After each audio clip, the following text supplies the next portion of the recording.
Je suis Amac Ruivy, le directeur de l'Institut français de l'expérience patient, et cette agora que nous allons consacrer à ce thème comme un nouvel enjeu stratégique, on va pouvoir le faire avec un panel de personnalités éminentes.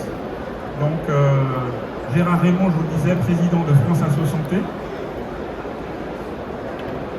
Oui. Tu veux dire un mot?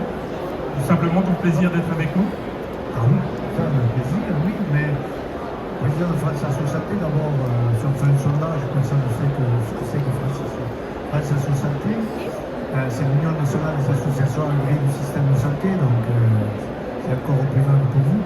Mais pendant 20 ans, j'ai quand même été à l'animation d'une association qui est un peu plus connue, qui s'appelle l'Association française des diabétiques, et c'est dans ce cadre-là qu'on a effectivement développé la formation de patients pour accompagner d'autres patients, donc, où on a fait mûrir effectivement l'expérience patiente au service des autres patients et des professionnels de santé.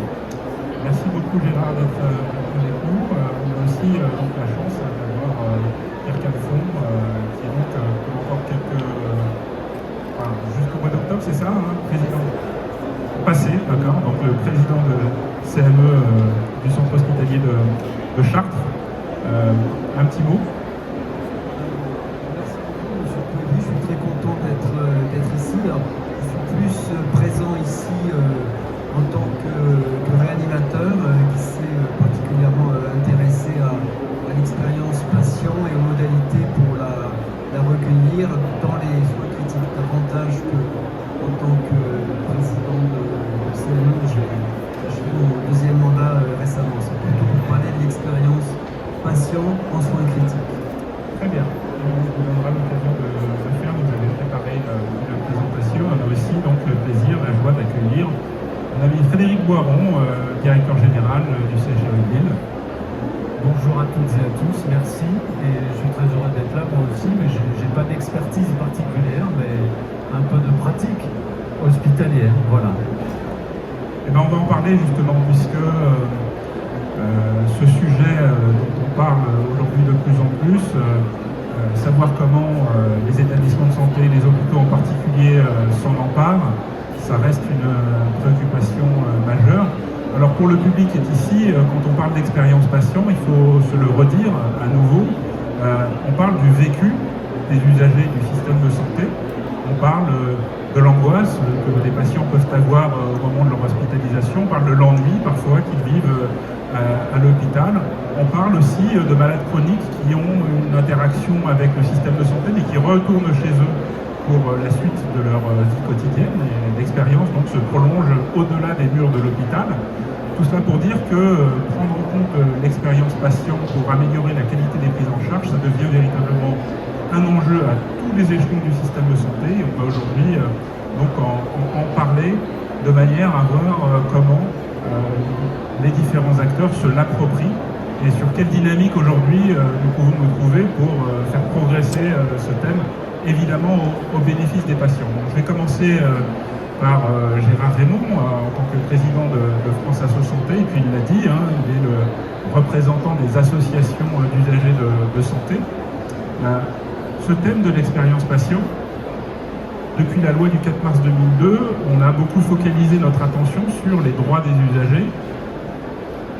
Est-ce que, d'après toi, la question de la participation des usagers du système de santé à l'amélioration de la qualité des prises en charge a été suffisamment investie?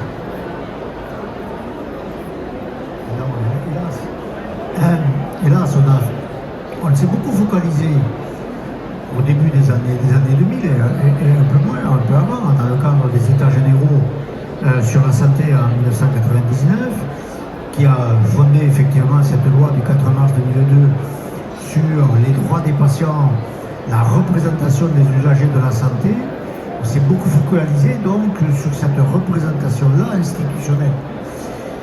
Mais bon nombre d'associations de patients avaient déjà, dans le cadre de leur raison d'être et de leur mission, particulièrement les associations de patients de pathologies chroniques, avaient déjà considéré qu'effectivement l'expérience du vécu de chaque patient était importante à prendre en compte dans la prise en charge, l'accompagnement et le fameux mot l'éducation thérapeutique qui était à cette époque-là, et encore d'ailleurs, mise en œuvre. Et donc, il y a eu une confrontation entre une représentation politique des usagers de la santé et un travail de coopération et d'information et d'acculturation des patients à être eux-mêmes leurs propres acteurs de la santé, qui n'a pas débouché sur des textes réglementaires ou des protections dans le cadre de la loi, et on s'est beaucoup focalisé sur effectivement cette représentation des usagers. Et petit à petit, on a beaucoup parlé de la démocratie en santé par la représentation des usagers de la santé dans les institutions à améliorer l'organisation des soins, la qualité des soins, etc. Et on a peu parlé, effectivement, et les associations se sont un peu moins motivées sur la formation du vécu et de l'expérience patient. Et effectivement, aujourd'hui, on voit bien qu'on a un déséquilibre dans le cadre du développement de la démocratie en santé qui doit porter sur ces deux points. Un représentant des usagers pour améliorer notre système de santé, effectivement, participer aux élaborations, aux organisations des soins, etc. Et un patient ressource, partenaire, appelons comme on veut, qui est plus dans le contenu de la prise en charge, dans le contenu plus près du travail, sciences humaines, de la prise en charge collaborative ou multidisciplinaire, particulièrement dans les pathologies chroniques. Et donc on voit bien qu'il faut rééquilibrer aujourd'hui avec ces patients partenaires qui nécessitent effectivement eux aussi une formation spécifique, comme les représentants des usagers. Et donc il y a un besoin, peut-être que une fois qu'on fêtera les 20 ans de la démocratie en santé, on pourra peut-être améliorer cette reconnaissance de ces patients partenaires-là dans le cadre de prise en charge et d'accompagnement des patients. On va y revenir, Gérard, sur ce premier propos introductif. Frédéric Boiron, aujourd'hui on a de plus en plus de grands centres hospitaliers et des CHU qui mettent dans leur projet d'établissement un axe stratégique autour de la prise en compte de l'expérience patient. Est-ce qu'on a raison de le faire et comment on s'attaque à la déclinaison concrète opérationnelle? Je pense que pour ceux qui nous écoutent, le texte c'est important, mais la mise en pratique l'est tout autant. Oui, c'est vrai. Je répète que nous n'avons pas de leçon particulière à donner. C'est justement une expérience, en l'occurrence, et une mise en pratique avec un contexte local. Et il faut toujours se dire, les choses ne sont pas nécessairement, ne se traduisent pas pour autant en règles. Mais on tenait effectivement, là, depuis 4 ans que je suis à Lille, on tenait à afficher la volonté d'intégrer la notion d'expérience patient dans une vision politique de la conduite de l'établissement. Alors, ça ne doit pas être seulement des étiquettes. C'est quand même ça le sujet un peu de fond, avec toutes ces démarches aujourd'hui et avec les affichages qui vont avec.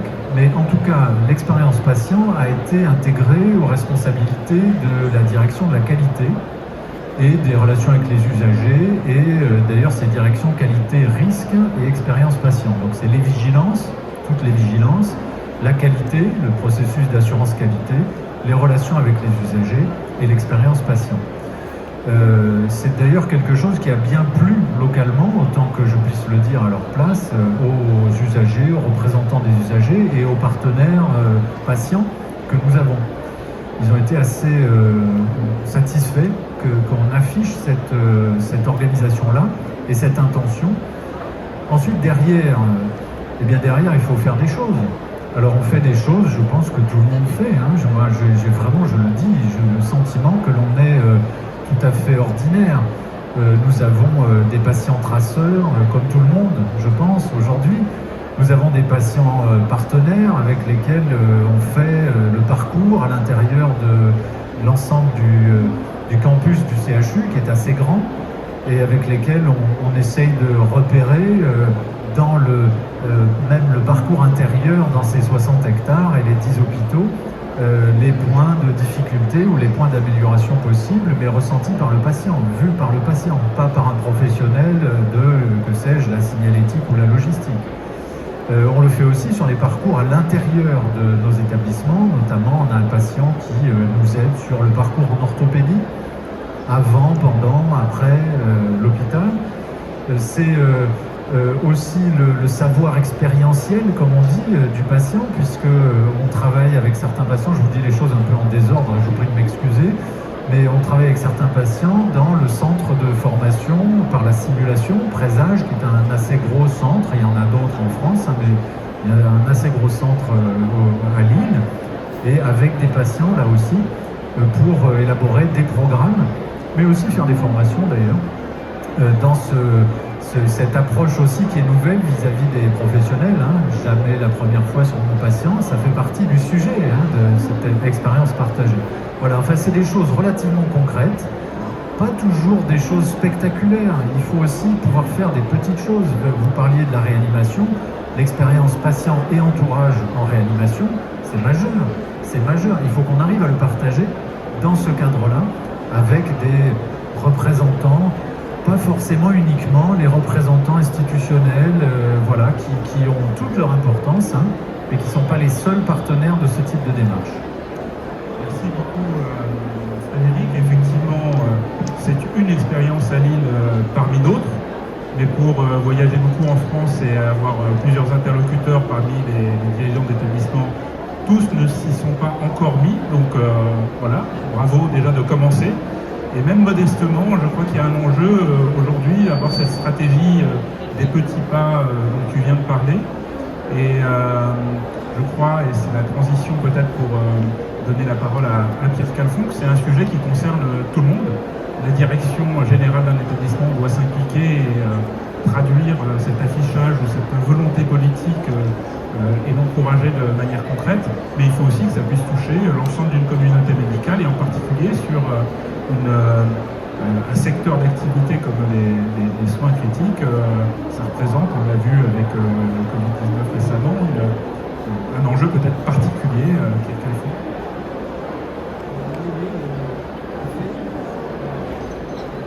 En fait, je pense que vous m'avez invité pour parler de cette expérience en réanimation, en soins critiques, pour être très clair. Oui, d'accord. Il s'agit en fait d'une thématique de recherche. En premier, c'était une thématique de recherche scientifique qui existe depuis plus de 20 ans. Et c'était une thématique parmi d'autres qui visait à réduire les inconforts dont pouvaient se plaindre les patients de réanimation. Et cette thématique de recherche avait pour objet d'améliorer la qualité des soins, et elle a été développée au sein d'un groupe de recherche qui ignorait bien sûr à l'époque l'existence de l'Institut français de l'expérience patient, et nous avons suivi plusieurs étapes, et la première d'entre elles, qui était une étape importante dans le cadre de cette recherche quantitative, c'était d'élaborer et de valider un questionnaire d'inconfort perçu par les patients. Et ce questionnaire était administré directement aux patients de réanimation lorsqu'ils survivaient à un séjour en réanimation, lorsqu'ils quittaient le service. Et cela a donné lieu à une publication qui a permis de valider le questionnaire, et d'autres institutions, d'autres médecins en France, mais aussi à l'étranger, se sont emparés de ce questionnaire et ont élaboré des traductions, que ce soit en mandarin, que ce soit en anglais, que ce soit dans d'autres langues, pour le valider à leur tour et l'administrer aux patients de soins critiques. Ça, c'était la première étape. Et une fois que cette étape était validée, que cet outil était disponible pour des communautés médicales, des communautés de soignants, eh bien, les étapes suivantes consistaient à tester différentes interventions pour améliorer justement cette expérience patient qui est mesurée par des indicateurs. Maintenant, il y a un acronyme, nous en avons parlé tout à l'heure, ce qu'on appelle les PROMS. Oui, les PROMS. Voilà, c'est un acronyme anglo-saxon, Patient Related Outcome Measures. Et effectivement, c'est intéressant de vous entendre sur ce sujet parce qu'on se rend compte que quand on parle d'expérience patient, bien souvent on pense spontanément à améliorer le confort, l'environnement, tout ce qu'il y a autour de la prise en charge, mais spontanément, on n'a pas toujours en tête que l'expérience patient, c'est aussi l'expérience vécue sur le plan clinique par les patients. Et donc l'expérience que vous décrivez, les questionnaires sur l'inconfort ressenti par les patients de réanimation, on est bien sur la prise en charge clinique.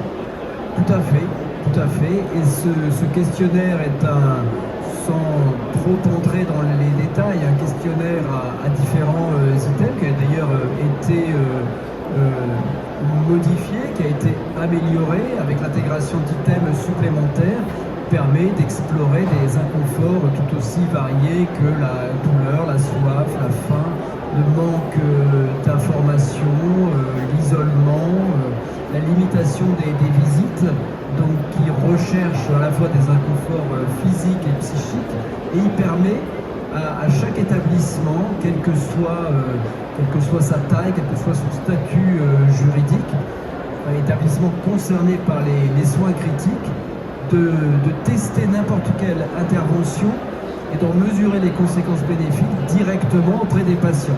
Et les interventions, elles peuvent être organisationnelles, ça peut être de la formation, ça peut être par exemple de former des équipes soignantes à la pratique de l'hypnose ou d'autres traitements non médicamenteux de la douleur. Ça peut être des systèmes très sophistiqués. Alors là, on rentre dans le matériel de gestion des alarmes pour lutter contre le bruit. Ça peut être de nouveaux médicaments, ça peut être de nouveaux lits de réanimation. Mais quelle que soit l'intervention testée, et bien pour savoir si elle est bénéfique ou non, au lieu que ce soit les soignants qui l'affirment, ce sont les patients.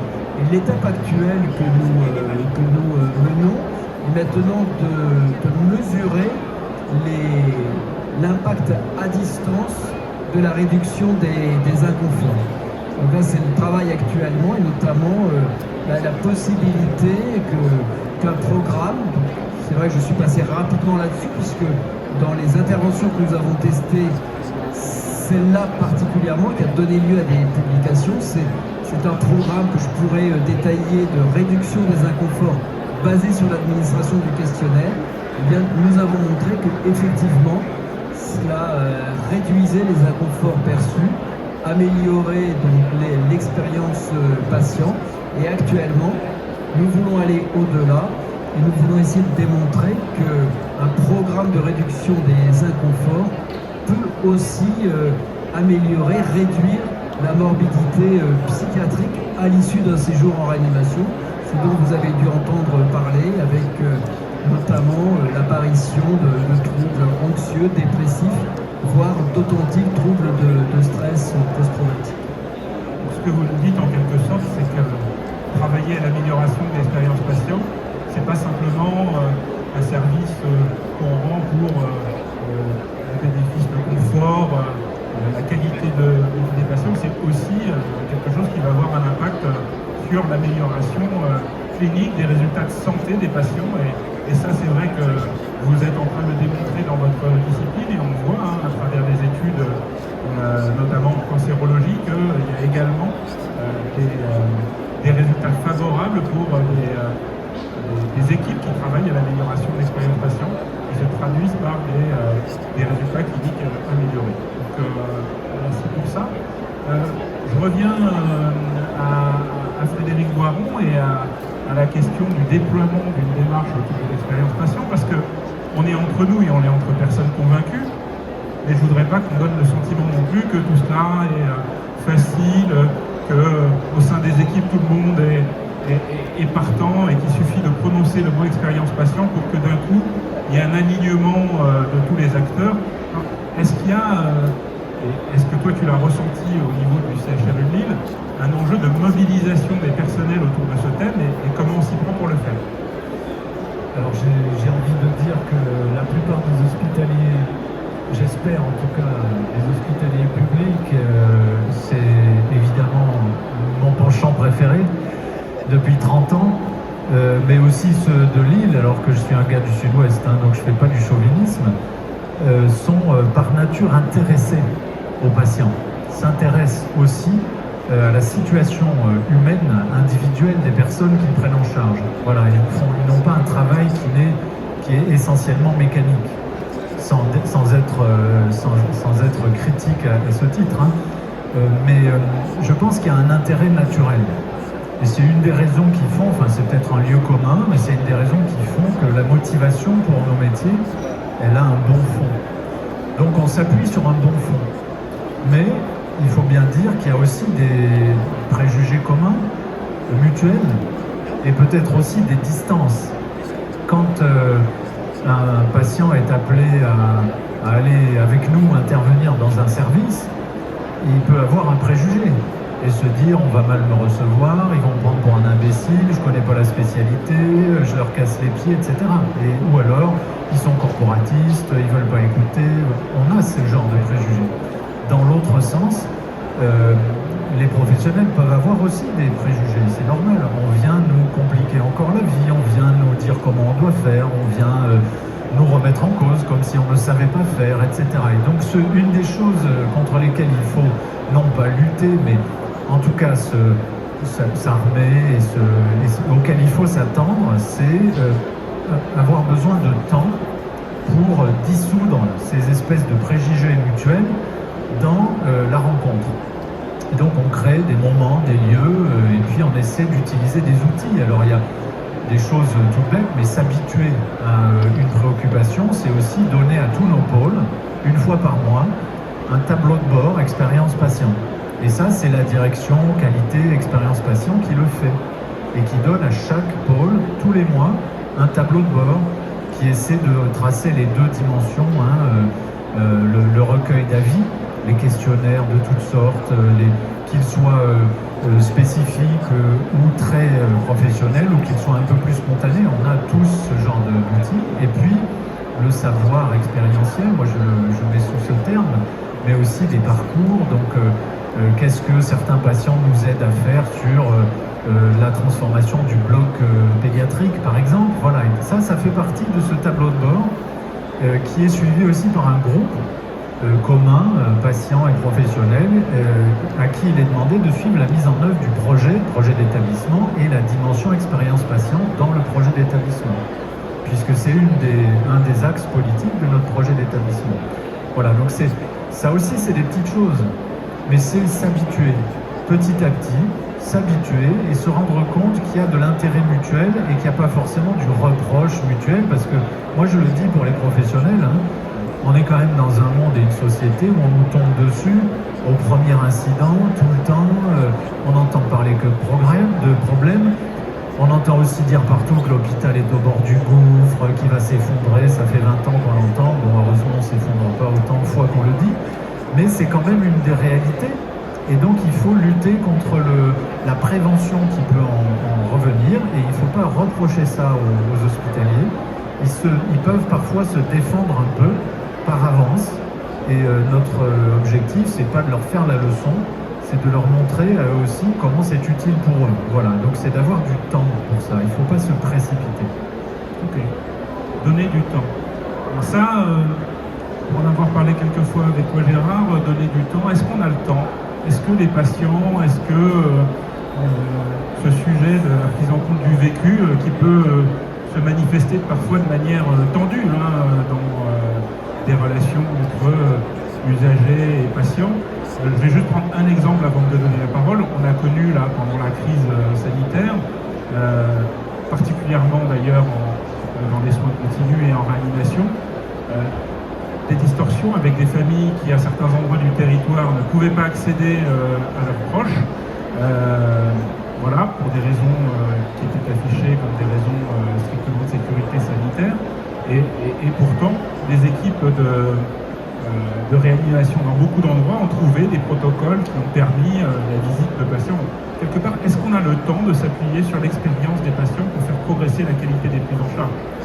C'est une des raisons aussi de la difficulté aujourd'hui, c'est que on a organisé, évidemment, vous n'avez pas été au fond, mais on a organisé l'hôpital, l'établissement de soins comme une entreprise, donc il faut qu'il y ait une certaine rentabilité. Et effectivement... Il fait l'amour, Frédéric, hein, quand tu parles d'hôpital entreprise. lui, il n'est pas dans le cadre général. Ils ont créé à Lille une vision qui est une vision moderne.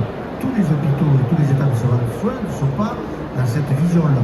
Certains sont encore dans une vision d'il y a 20 ans, 25 ans, où effectivement, on soigne une maladie, on ne soigne pas une personne. Et ça, c'est quand même quelque chose d'important. Et donc, cette question de temps, de prendre son temps, d'écouter le patient, celui qui souffre, de l'écouter, de lui donner l'occasion de parler, parce qu'il n'a pas appris à parler. Et il est dans sa souffrance personnelle, et donc si on ne l'encourage pas à s'exprimer, il ne va pas s'exprimer. Donc ça, c'est des postures qu'il faut avoir. Ça demande du temps, ça demande une organisation différente dans les services, ça demande une vision aussi différente. Et c'est vrai que vous faites le plus beau métier du monde, celui de soigner, même parfois de guérir déjà.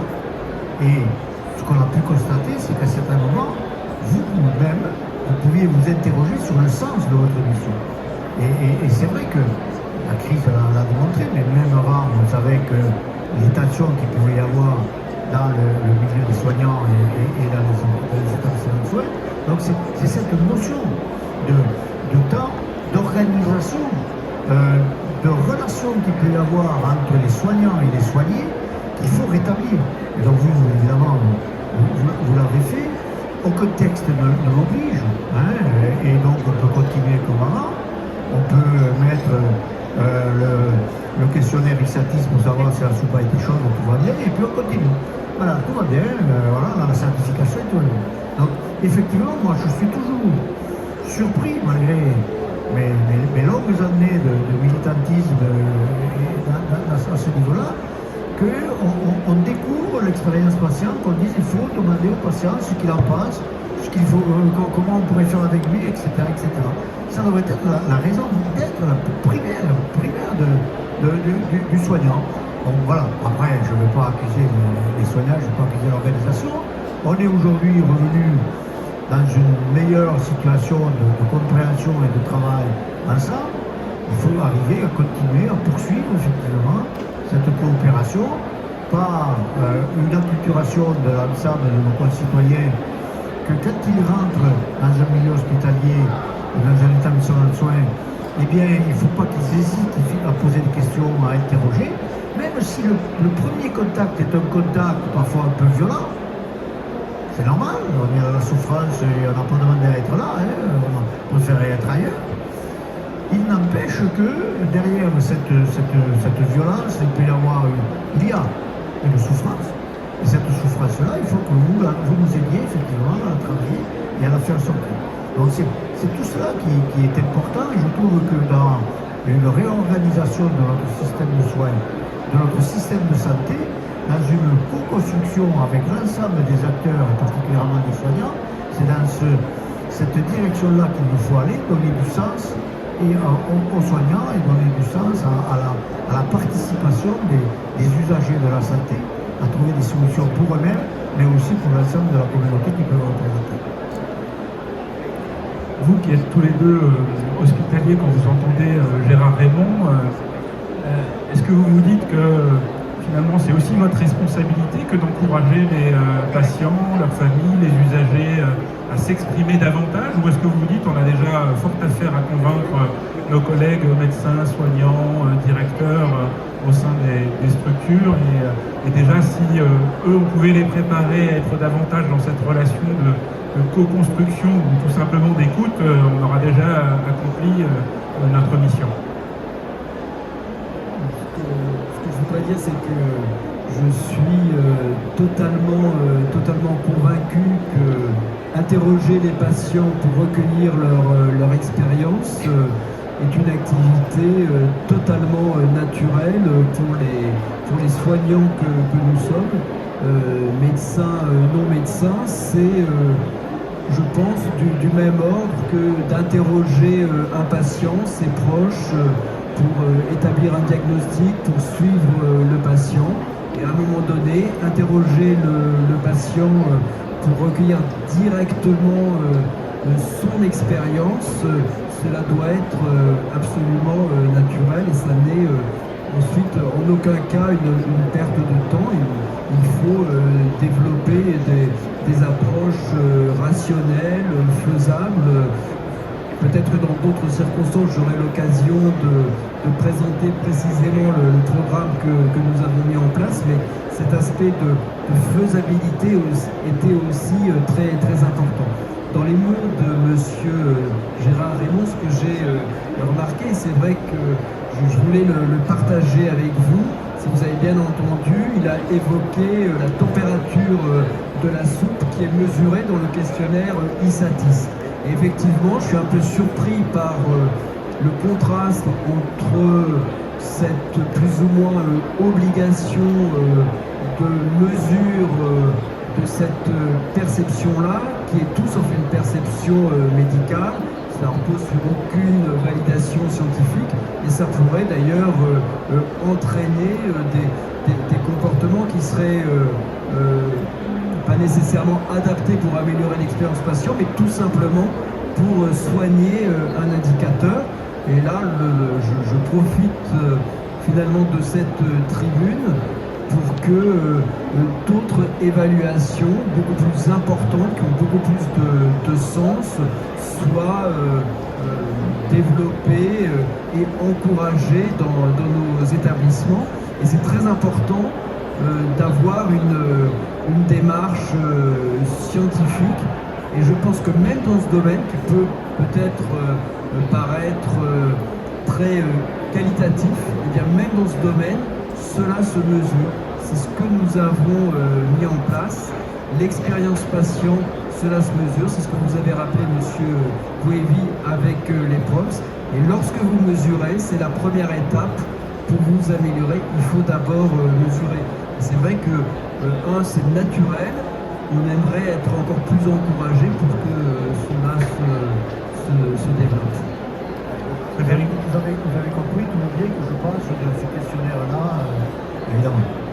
On ne va pas faire le procès ici du questionnaire ISATIS de la HS, mes anciens amis, les actuels amis, pardon, les anciens collègues de la Haute Autorité de Santé. Mais au-delà du questionnaire, si on revient à la question que je posais tout à l'heure, est-ce que c'est la responsabilité des hospitaliers aussi, quelque part, d'encourager à ce retour d'expérience, quelle que soit la forme qu'il peut prendre, hein, et M. Calfon nous disait, hein, on peut consacrer du temps à écouter le retour d'expérience, le récit, on peut mener des questionnaires, on peut avoir des logiques observationnelles aussi. Est-ce que c'est le rôle des hospitaliers de le faire? Alors je ne sais pas si je vais pouvoir dire non, vu la façon dont le sujet vient et vu le thème et peut-être l'Assemblée, mais j'ai pas envie de dire non, ça n'est pas notre rôle. Je pense que c'est notre rôle tous, pas seulement les hospitaliers. Et je suis toujours frappé qu'on voit les choses de façon unilatérale. D'un côté, ceux sur lesquels il faut s'interroger, quelles sont leurs intentions, et de l'autre, pas. Et pourquoi pas? Pourquoi pas oser s'interroger sur les motivations des uns et des autres? Si on se demande pourquoi faut-il motiver le personnel, on peut se demander quelles sont les motivations des patients. Et elles ne sont pas toujours non plus pures et parfaites. Pas plus chez les professionnels que chez les usagers. Il faut oser dire ça. Voilà. Et donc, mais moi ça ne me gêne pas, parce que je pense que ça fait partie de la vie. Donc il y a des motivations qui peuvent être discutables. Oui. Il y a une absence de motivation parfois qui peut être discutable aussi, ou critiquable. Mais c'est notre rôle les responsables, les dirigeants, les membres des gouvernances, ceux qui assument des responsabilités dans les hôpitaux. C'est notre rôle de montrer l'intérêt de l'expérience partagée. Et pourquoi c'est notre rôle? Parce qu'on le fait déjà par ailleurs. C'est quoi un rétex? Qu'est-ce que c'est une RMM? Qu'est-ce que c'est? Alors bien sûr... En plus du jargon, tu veux dire... Il y a autre chose dans ces organisations-là, mais quand on fait du retour d'expérience avec les professionnels, on a aussi un peu cette démarche. Quand on met en place des chartes de non-sanction, en disant, comme dans l'aviation à une époque, on a intérêt à ce que les gens renvoient leur retour d'expérience, décrivent les erreurs qu'ils ont faites aussi, par exemple. Et pas dans une approche de chercher des coupables et de sanctionner les coupables, mais d'améliorer le processus et le parcours. Quand on met ça en place, on y gagne tous, les professionnels et les patients. Et c'est l'objectif d'ailleurs. Quand on fait du rétex, le but c'est d'améliorer la qualité. Et bien avec les patients, on peut faire du rétex. Et donc partager l'expérience du patient, c'est aussi un retour utile pour améliorer la qualité du processus et peut-être parfois aussi améliorer la qualité de vie au travail des professionnels.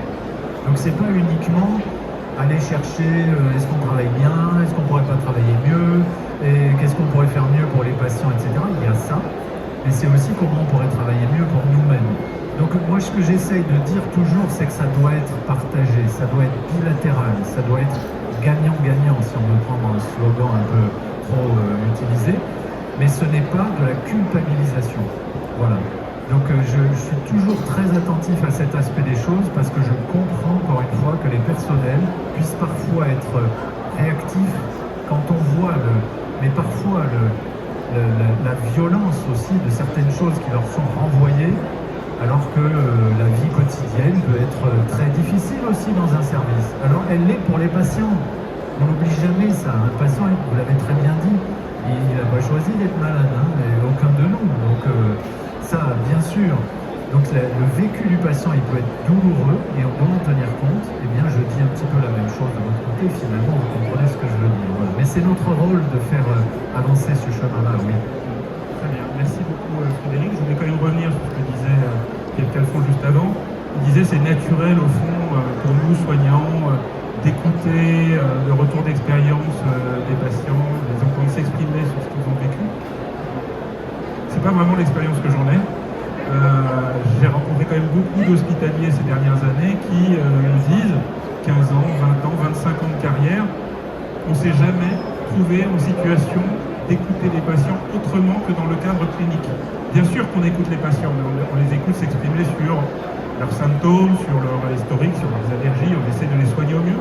Mais trouver des occasions pour entendre les patients s'exprimer sur la manière, à distance, hein, pas forcément à la sortie de l'hôpital, mais ça peut être les voir revenir quelques semaines après, ça peut être pour des malades chroniques à mi-parcours. Bon, mais finalement, cette démarche d'écouter les usagers s'exprimer sur ce qu'ils ont vécu, la manière dont ils ont perçu leurs soins, c'est quelque chose que très peu finalement d'hospitaliers ont eu l'occasion de faire. Pas parce qu'ils n'avaient pas envie, hein, je rejoins Frédéric, c'est pas une culpabilisation des professionnels, au contraire, chaque fois qu'ils le font, ils trouvent du sens à cela. Mais simplement, on ne crée pas suffisamment les conditions pour le faire.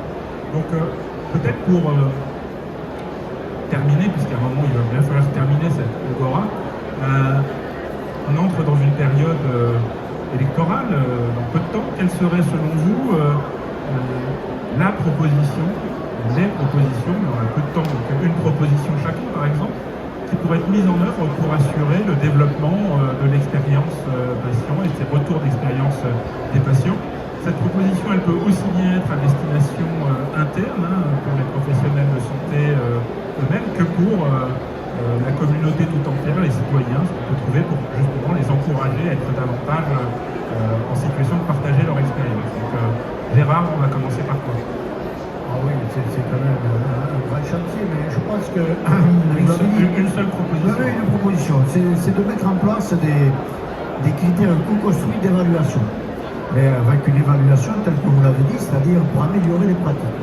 C'est comment on construit, et peut-être qu'on pourrait prendre cette mesure-là, les vrais critères d'évaluation avec les patients et les professionnels de santé, pour évaluer effectivement les services, le monde corporel, l'organisation et la qualité des soins prodigués. C'est dans cette culture-là qu'il nous faut rentrer, donc on pourrait avoir une mesure qui forcerait effectivement à mettre en place ces critères d'évaluation qu'on construit. Merci beaucoup. Pierre. Merci beaucoup. Je n'y avais pas réfléchi avant, mais là j'aurais une proposition très simple, très concrète, une proposition, vous l'avez compris, d'un médecin réanimateur, c'est de favoriser la consultation post-réanimation. Elle existe déjà dans certains endroits. Je pense qu'il faut la généraliser, il faut s'appuyer sur différents acteurs, notamment les sociétés savantes qui sont impliquées dans les soins critiques, notamment la Société française d'anesthésie réanimation. Et malgré tout ce que nous entendons, il y a le problème de l'attractivité médicale, le problème de la permanence des soins, vous êtes intervenus, ce déficit de médecins. Mais ce qui me frappe, c'est que malgré tout cela, il y a un certain nombre de médecins qui sont prêts à donner encore plus et à avoir, en plus de leur activité de prendre en charge des patients de réanimation, ils sont prêts aussi à recevoir des patients en consultation post-soins critiques. Parfois avec des psychologues, avec des kinés, parfois lors d'une véritable hospitalisation de jour. Et là, ce recueil de l'expérience patient lors d'une consultation post-soins critiques, il pourrait être encore plus important, encore plus riche. Donc on pourrait développer des recherches qualitatives où on serait vraiment à l'écoute du patient et recueillir un verbatim pour pouvoir ensuite l'analyser, alors que la démarche que nous avons développée, qui était déjà intéressante, était plus une recherche quantitative avec des réponses par le patient lui-même à un questionnaire. Une proposition concrète, développée, incitée, je ne dirais pas obligée.